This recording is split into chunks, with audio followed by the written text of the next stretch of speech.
Hello, hello. Arena time.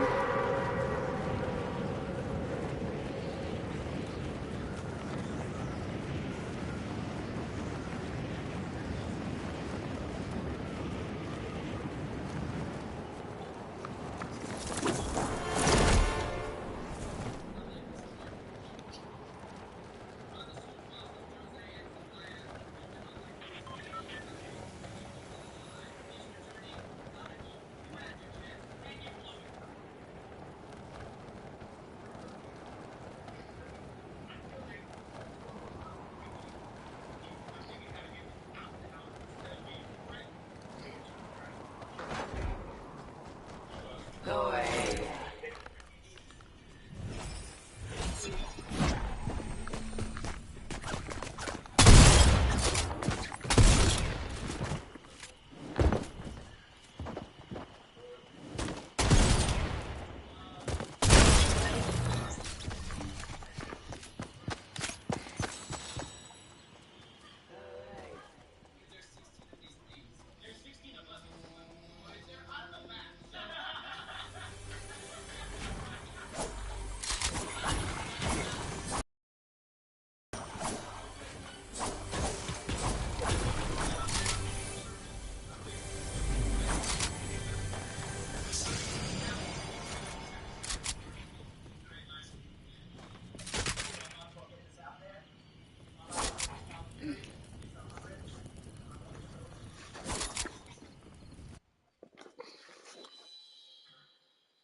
Oh, hello.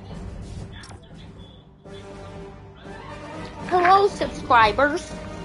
Hello. Please comment if you come. I don't know I'm doing that. Guys, I don't know I'm doing that. Hello, hello. Sorry about the background noise. That's just my sister watching the show. This looks like a good email, but sadly I do not have the money for it. Or item shop.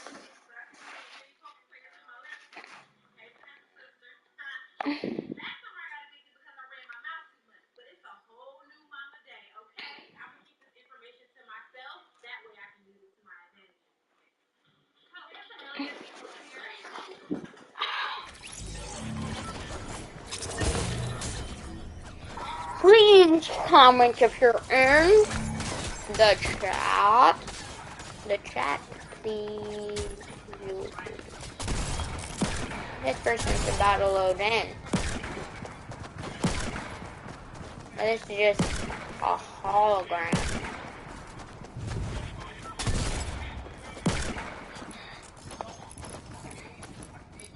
Let me sweep the body away. That's what I'm gonna do when I kill somebody. Sweep, sweep, sweep, sweep. Be toxic, like, be toxic, like. Oh, I jumped way too low. I guess that means next time I'm going. Wait, I'm too far away. Wait, isn't that's house right there? I guess I'm going there. Actually, let me just go down right here to this 30 docks right now. Craggy Cliffs is where I'm going right now. Craggy, craggy, craggy, craggy.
21 most painful tech fails of the...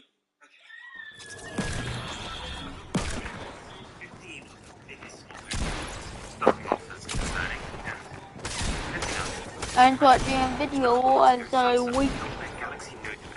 They launched Note 20 Ultra, probably the best phone they've ever made. Also, which probably a bit fun to call it a scam, but not far off that. It's a $1,000 phone, and nothing about it justifies the figure. It's got a 60Hz 1080p display, it's made of weaker glass on the front, and plastic on the back.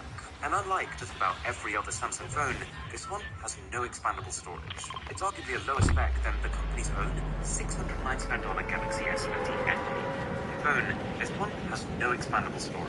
It's arguably a lower spec than the company's own $699 Galaxy S20 FE. One reason, that phone exists just for the purpose of making the Note 20 Ultra look good. Samsung wouldn't have dared to launch the Note 20 on its own. They knew full well that it would have got slaughtered by the media.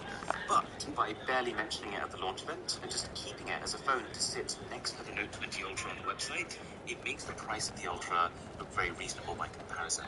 So, 3 out of 10 fail. Pretty sneaky.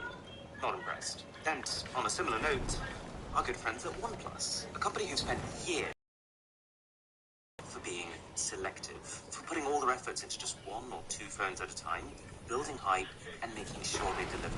And this kind of love and attention that they can give because they're focusing on just new models means that OnePlus has built one of the... So what have they done?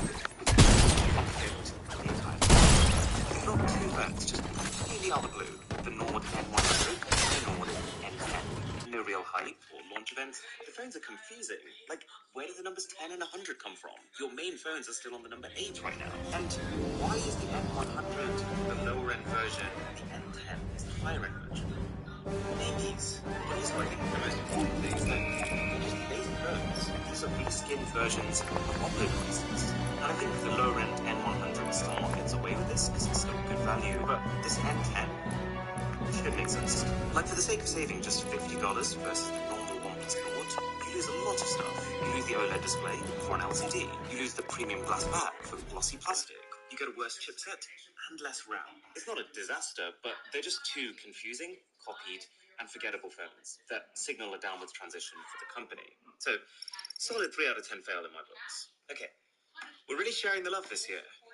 Let's talk about Microsoft, a company who's never really got it quite right when it comes to phones, and carried on this year with the Surface Duo.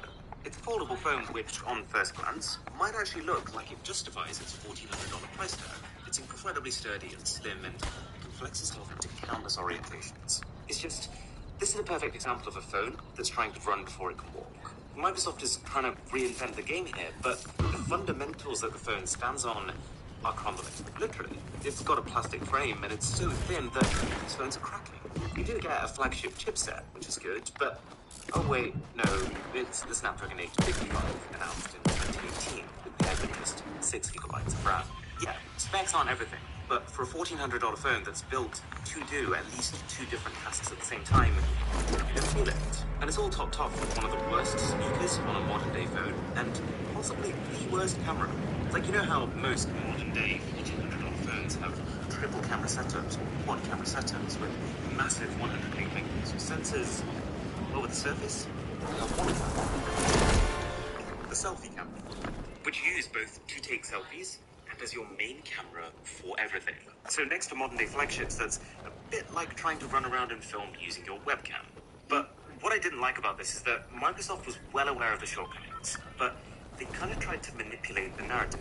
Like when they sent this Surface Duo to reviewers, you know what they said to it? They said, in your initial unboxing videos, you're not allowed to turn the phone on.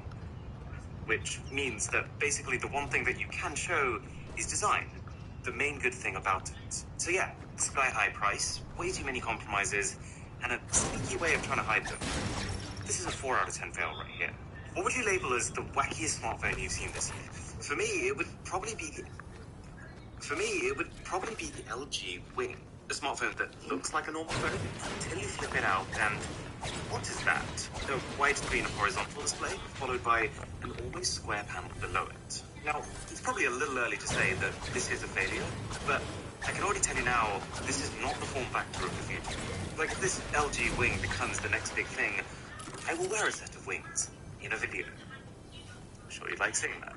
But the point I'm getting to here is that while the LG wing does seem revolutionary, and it does have a very cool opening mechanism, this is actually the LG repeating themselves. The way I see it, this wing is actually the spiritual successor to the 2011 LG Double Play. Just chop that keyboard off, and it's the exact same concept. And that was very much a bad phone.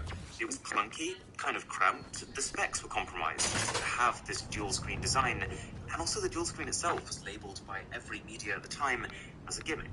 And the reason I think this is interesting is that a lot of the issues we saw on the old Double Play are kind of mirrored in the new wing. So the Double Play gets a very respectable 4 out of 10 fail rating. The new wing? We'll see. Okay, you might have heard of Marshall. They're an audio company, pretty well known for their headphones and speakers and guitar amps. But in 2015, they had the idea to build a phone. And to be fair, they did nail the audio side of things. It had a built-in DAC for lossless music. It had a software equalizer that would instantly work across all music services on the phone. And get this, not one, but 2 headphone jacks. It's just that they made this phone so music-focused that it basically became just like a really good MP3 player. The chipset sucked, it had 2 gigs of RAM. You wouldn't game on this. It had a very poor 8 megapixel rear camera and 2 megapixel front one that it's probably better if we don't talk about. This was the first phone that Marshall ever made, but the reception was so poor that it was also the last phone ever made. So, very respectable, 4 out of 10 fail again for this one. Speaking of reception though, how about a phone with none? In 2012, the world was introduced to the Samsung Galaxy camera, with the tantalizing promise of full Android functionality, plus a full point-and-shoot camera feature set. And it did have impressive specs. Samsung gave us a sensor literally twice the size of its latest Galaxy S3 phone, and no less than 21 times optical zoom. That's still more than double what the absolute best Android phones can do today. Plus, running a camera on Android makes so much sense. You can take a photo, exit the camera app, and send it to your But the issue this thing had was that it wasn't particularly good at either of these things. As a point-and-shoot camera, it was just average, and as an Android device, well, it couldn't make progress. So even though it could do almost everything a phone could do, the fact that it could call means that it was still working on a separate Android phone than you anyways, which kind of defeats the purpose. So, 4 out of 10 sounded really good in people's heads, but it all in fact. I say that, but I would love to see something like this today, like the combination of the proper camera size is really crazy. Gotta hand it to Samsung for experimenting. Because just a year after that, alongside their Galaxy Note 3 in 2013, Samsung also dropped a curved variant of it. This is crazy. It's the first phone in play, but oh wait, no, it's just Galaxy Note 3, but with a smaller battery.